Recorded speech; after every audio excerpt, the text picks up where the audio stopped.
O nga hung benzagura pema cd hung. O nga hung benzagura pema cd hung. O nga hung benzagura pema cd hung. Okay, welcome everyone. It is Sunday the 15th of November, 2 o'clock, Second Life time, and we're here for the weekly, more or less weekly Dharma chat that we've been doing. As most of you are aware, we're doing the suttas in the Majjhima Nikaya, which is the second book of the Sutta Pitaka of the Pali Canon. We're discussing the suttas which are at least as long or longer than the average length of the suttas in the Digha Nikaya, which we just completed a 34-week series discussing, and which has been converted into a book, which is now available from chronicapress.com, called Conversations with the Buddha. Today is going to be a very short talk. We're talking about the Majjhima Nikaya number 60, the 60th sutta in the Majjhima Nikaya, called the Faultless Discourse, called the Apannaka Sutta. And despite its length, it is about 16 pages in length. And I just have got a message. Oh, nothing. Okay. Despite its length of about 16 pages, it actually is a very simple sutta with that is not going to take an hour to discuss. So I'm thinking about 20 minutes, followed by Q&A, and then we can retire to Dharma by the River. We have a new location in Yarmouth if anyone is interested in having a casual Dharma chat in chat afterwards. So, the sutta is actually very repetitive in the sense that it has one basic logical structure, and then it's repeating the same logical structure over and over again with respect to 5 different doctrines, followed by a penultimate or an ultimate section, a final section. So we're going to discuss it, but it's not going to take that long to break it down into its essential aspects. So the Buddha is staying in the village of, and as always, of course, please feel free to ask your questions as they come to you rather than waiting till the end. Also, since I'm thinking of it, there is a note card of this and all the other talks available. If you would like a copy of the note card, just feel IM me at the end of the talk. I'll be happy to send it to you. It's also available in the bookcase in the Dharma Center at Dharma by the River, and I can provide you, if you actually just go to Yarmouth, Y-A-R-M-O-U-T-H, the map will take you to the entrance, actually, to the Dharma Center. So the Buddha is staying in the village of Sala, S-A-L-A, after wandering through Kosala with a large number of monastics. I couldn't find any information about the town or village of Sala, but obviously, etymologically, it's related to Kosala.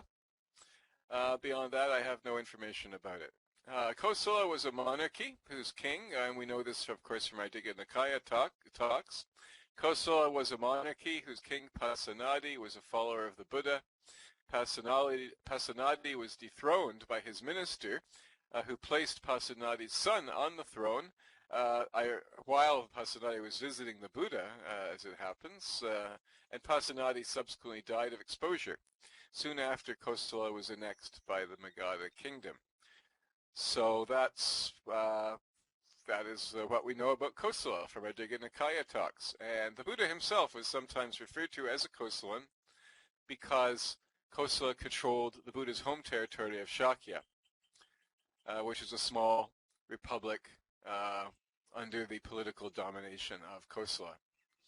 The Brahmin householders of Sala hear of this, that is, of the nearness of the Buddha, and they go to visit him.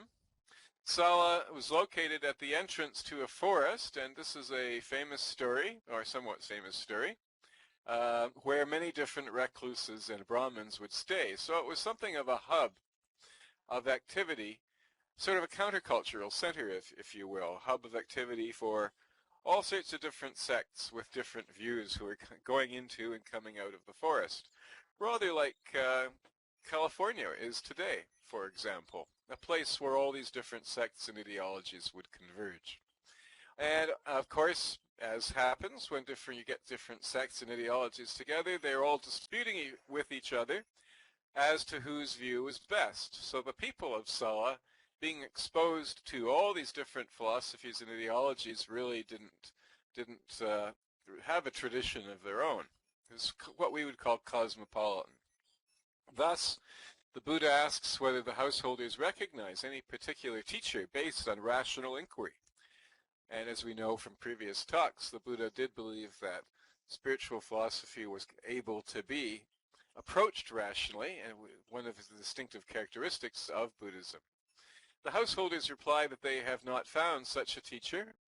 The Buddha then offers to teach them a dharma that is without fault and leads to welfare and happiness. The implication, of course, being that this is the Buddha's own dharma that he's going to teach them.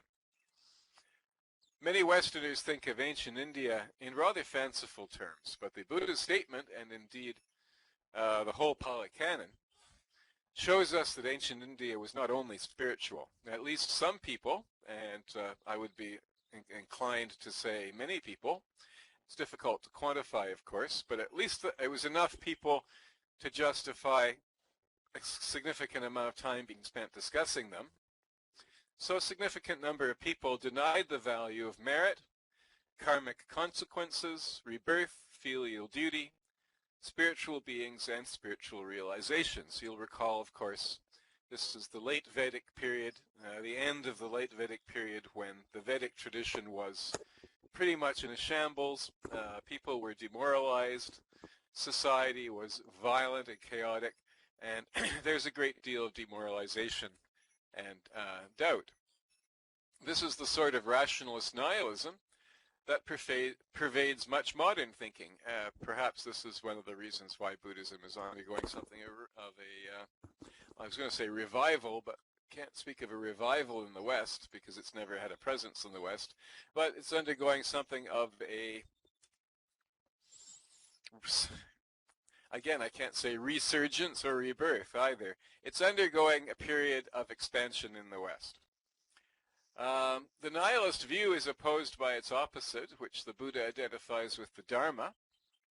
And here the word Dharma is used in the very broadest sense to refer, of course we know from our previous talks, the word Dharma means something like natural law, the truth of things, the truth of reality, even the metaphysics in Western philosophy.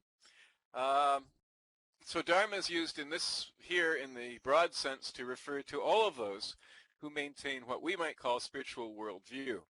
The Buddha is not speaking merely of Buddhists, including merit, karma, rebirth, filial duty, spiritual beings, and spiritual realizations. So the Buddha juxtaposes these two fundamentally antagonistic perspectives, the largest possible level of discourse, those who believe in spiritual truth and those who do not.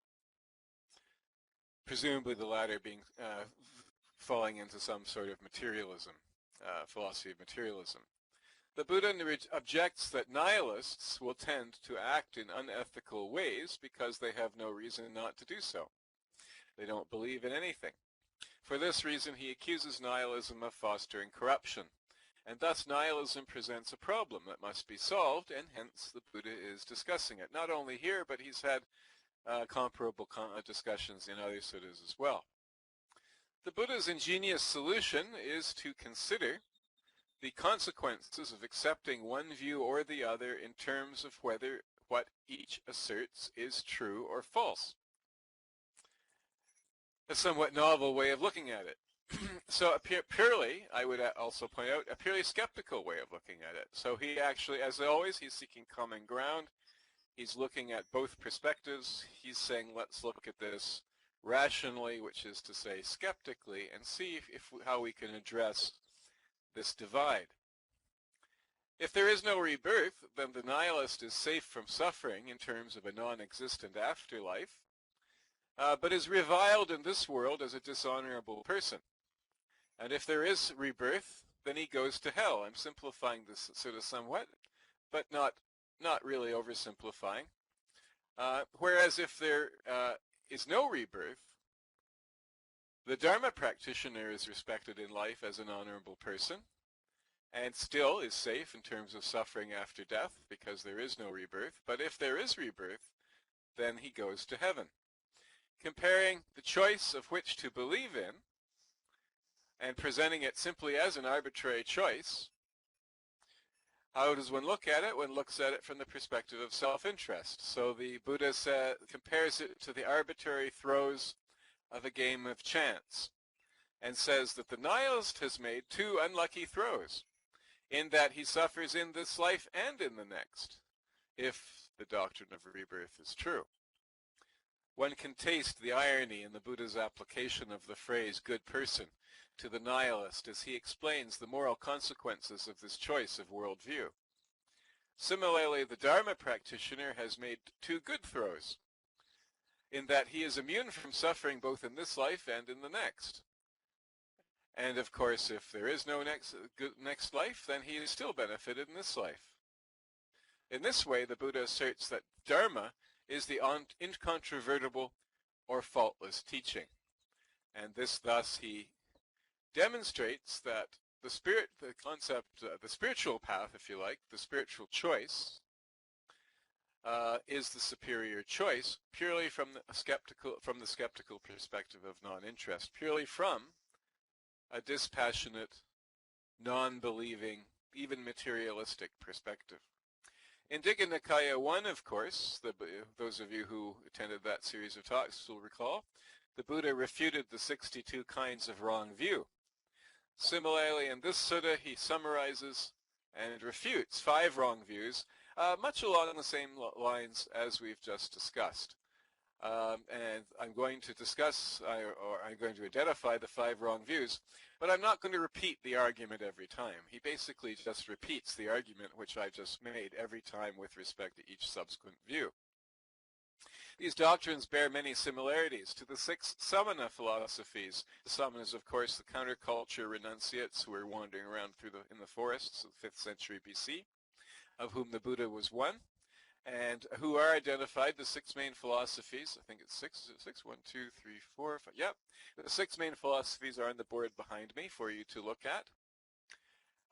These doctrines bear many similarities to the 6 samana philosophies of the Buddha's time, including amoralism, fatalism, materialism, eternalism, Jainism, and agnosticism.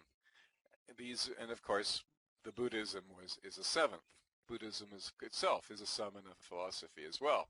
One realizes reading the doctrines of these schools that they all seem to be varieties of nihilism. Hence the significance of the Buddha's opening discussion. And it's interesting that we know from the Pali Canon just how violent and chaotic and dangerous the 5th century BC was in northeast India.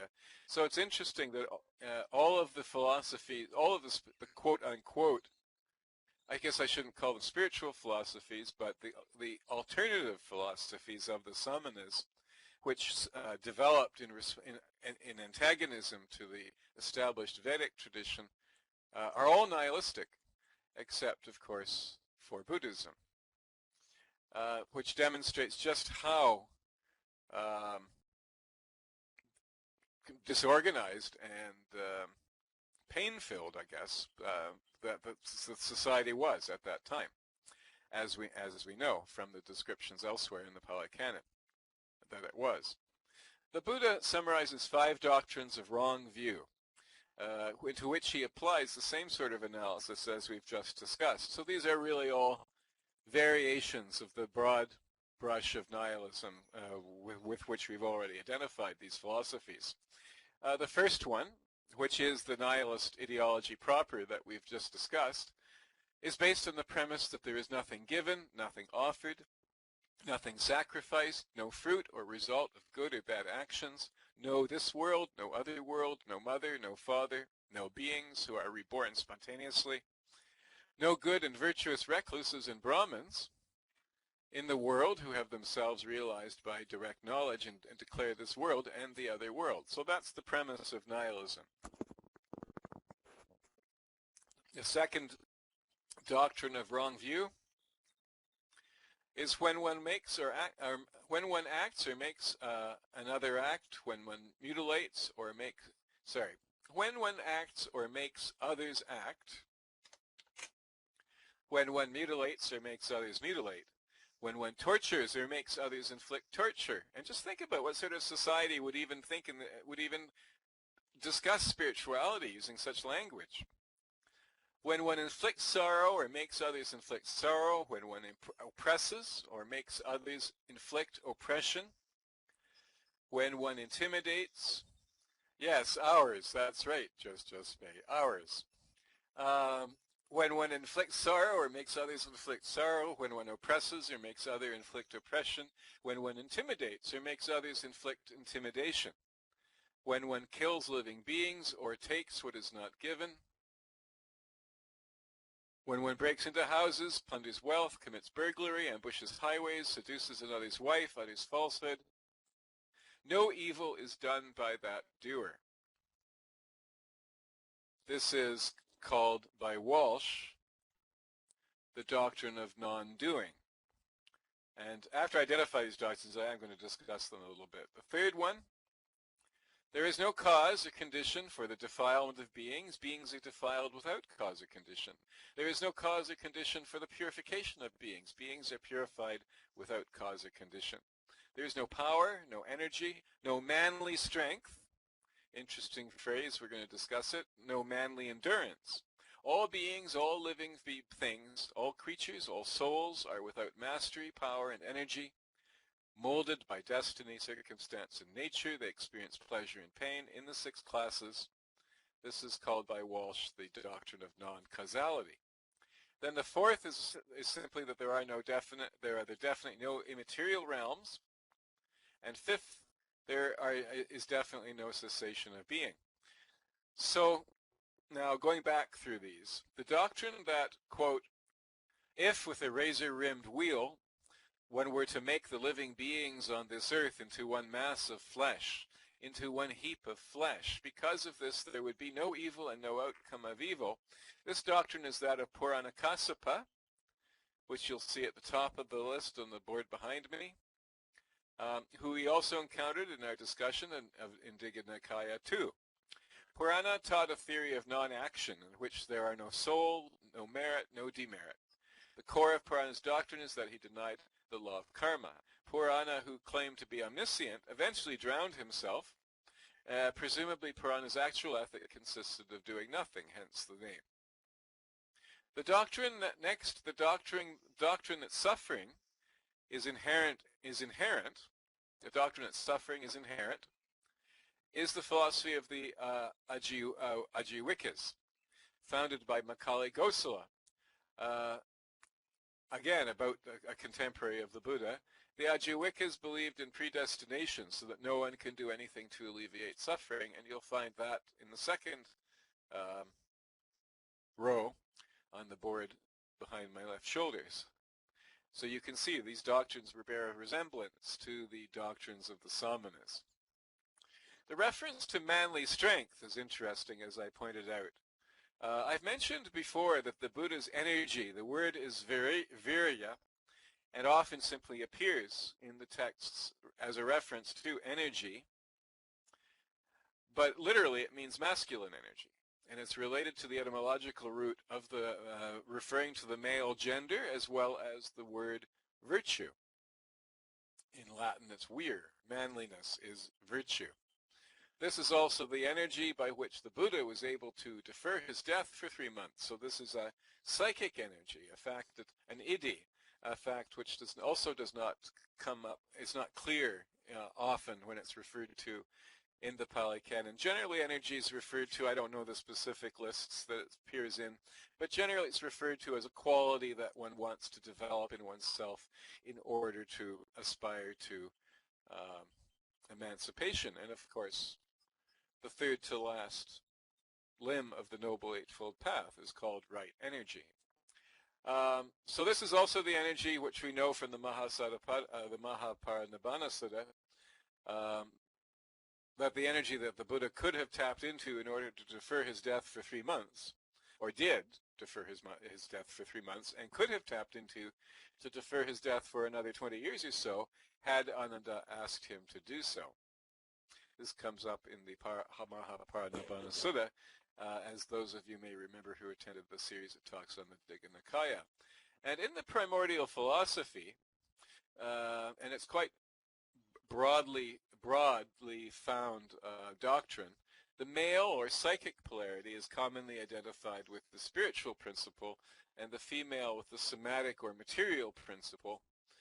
Hence the spiritual misogyny that one finds, for example, in the Roman Church, which asserts that a female cannot be a priest, for example.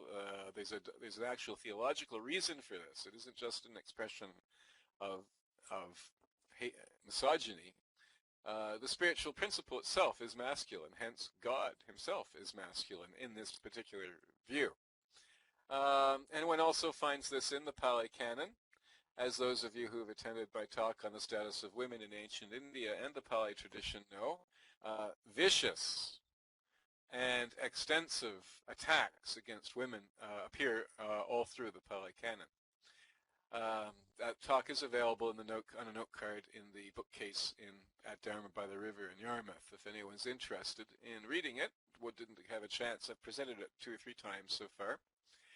Various Indian spiritual theories, of which are documented for John Powers, for example, in A Bull of a Man.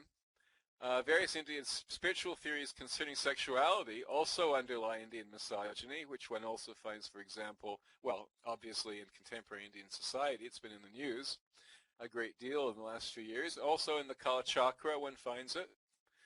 However, and for those of you who are just about to yell at me, however, the Buddha himself doesn't appear to have been a misogynist, as I have discussed in my talk on the status of women in ancient India and the Pali tradition. The doctrines that there are no immaterial realms and no cessation of being, that is to say no nirvana, no transcendence, suggests the philosophy of materialism broadly, which you'll also find in the little board behind me as the 3rd row of the 3rd Samana philosophy identified in the list. The final section of the Sutta on the 4 kinds of persons has little to do with the incontrovertible teaching. I suppose one can regard it as a kind of segue into a discussion of, continuation of the discussion of wrong view in terms of the 3 bad kinds of persons and the 1 superlative person. So you could regard it as a segue into that. But it seems to have been spliced on, as we have seen in other suttas. This is not the first time we've seen a sutta with a story spliced on to the end, even a complete sutta with an identifier as to the location and the people who are speaking, and a completely separate narrative tacked on to the end of another sutta for whatever reason that was done when the canon was compiled. It happens from time to time. We saw it fairly frequently in the Digha Nikaya, probably maybe half a dozen times. This section summarizes part of Sutta 51, which we won't be discussing because it's below our length threshold, in which people are classified according to whether they torment and torture themselves and or others. Again, interesting conceptual associations here. There seems very much to be a preoccupation with this in this sutta. The person who torments himself is the ascetic, which of course we know when the Buddha rejected asceticism prior to his enlightenment. The Buddha who torments others is anyone who follows a bloody occupation, such as butchers, fowlers, trappers, etc. Those who torment themselves and others include kings and Brahmins. And finally, the one who does not torment himself or others is the Tathagata. This classification covers all of the classes of person in the Buddha's world, including ascetics, householders, nobles, Brahmins, and Arhats. And after hearing this sutta, the sutta on the incontrovertible teaching, the Apannaka Sutta, I should say, the Apannaka Sutta, the Brahmin householders of Sala become lay followers of the Buddha. And that completes today's talk, 25 minutes. So, before we conclude with the dedication of merit, whereby do we dedicate the merit of this talk to all beings, does anyone have any questions, comments, or discussion? And we can carry it on in the Dharma by the River if anyone wishes to do that. Okay, Joe Spey has a question. 2 questions.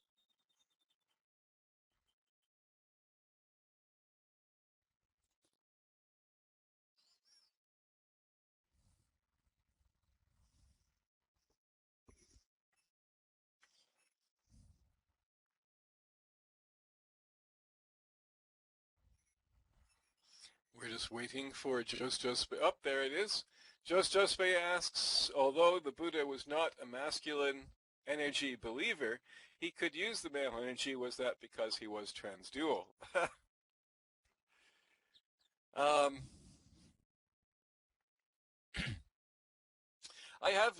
It's because he was a Buddha and therefore had the psychic power of being able to raise this energy within him, rather like the Kundalini energy, I suppose. Although I think the Kundalini energy is actually conceptualized as female.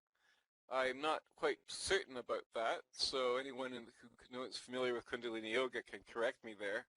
I don't have any kind of grand theory about the male energy at this point. I simply pointed out where it occurs. I'm noticing it when it occurs and pointing it out and bracketing it, leaving it for further clarification. There's also a passage where Ananda says to the Buddha, is it something like, I think this is in the Digha, he says something like, to the Buddha, he says something like, is spiritual emancipation, and I'm paraphrasing, so this is a rough paraphrase, but he says something like, is spiritual emancipation wholly the result of the masculine energy, or is it partly the result of the masculine energy and partly the result of the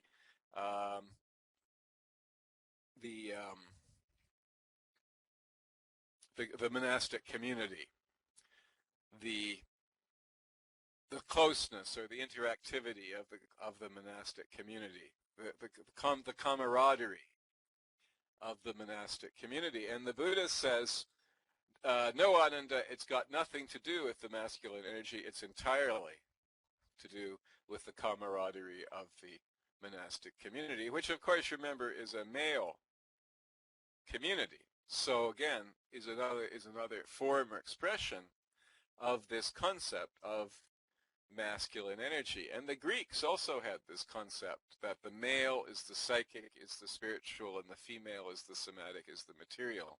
This is why I won't say the redactors of the Pali Canon, but at least some of the redactors of the Pali Canon had this intense antipathy towards the feminine, because the womb, of course, is the vessel through which one enters into the world.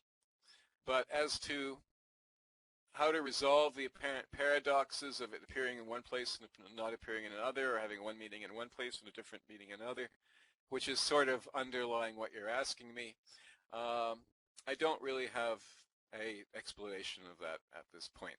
Right now, I'm just pointing these things out, and for further reference, and possibly in the future, as we understand more about it, and this is something I would like actually to research, is to find all the references to this concept in the Pali Canon and develop a synthetic theory of it. But I have no grand theory at this point about that. So I can't answer your question any further than that. But the reason he had, I can give you the immediate answer, which is the reason he had access to this energy is because he is a Buddha and therefore had the psychic powers. Because this is a psychic power. It appears, some places it appears as a quality that one should be trying to cultivate. In other places it actually does appear as a psychic power, as an actual spiritual energy that can effect transformative change. So you said you had two questions. Is there another one?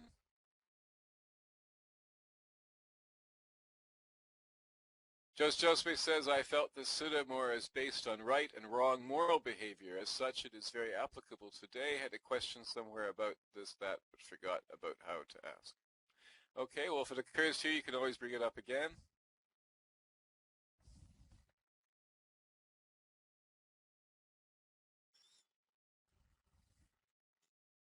It is about wrong view. I don't know. It certainly includes wrong, ethical wrong behavior. But it's also about doctrines which simply lead to, well, yes, doctrines which lead to bad ethical results. So yes, I guess it is primarily about ethics and about Ethics, of course, the foundation of the spiritual path, and therefore it's important to have right view, as a basis for aspiration. Hence, right view is the first step of the Noble Eightfold Path. Any other questions, comments, or discussion before we conclude?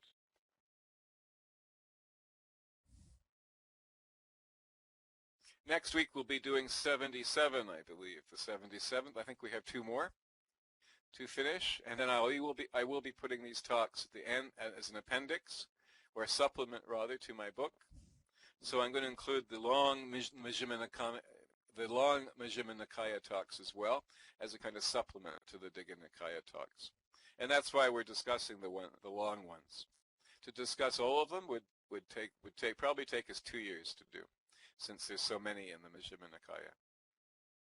So it doesn't appear that anyone has any more questions, comments, or discussion. So we will conclude with the dedication of merit. Please feel free to join me in Dharma by the River if you wish. You can IM me for a link, for a trans-TP rather, or you can simply go to Yarmouth, Y-A-R-M-O-U-T-H, and you'll be right at the entrance to the Dharma Center. You'll be on the road facing the entrance if you just use the map. So let's conclude with the dedication of merit, whereby we dedicate the merit of this talk to all beings. Whatever understanding, whatever positive force has come from this, may it go deeper and deeper and act as a cause to reach enlightenment for the benefit of all. Thank you very much for this opportunity to discuss Dharma. As always, it is my pleasure and privilege. Until next Sunday at 2 o'clock here at Deer Park, Namaskar.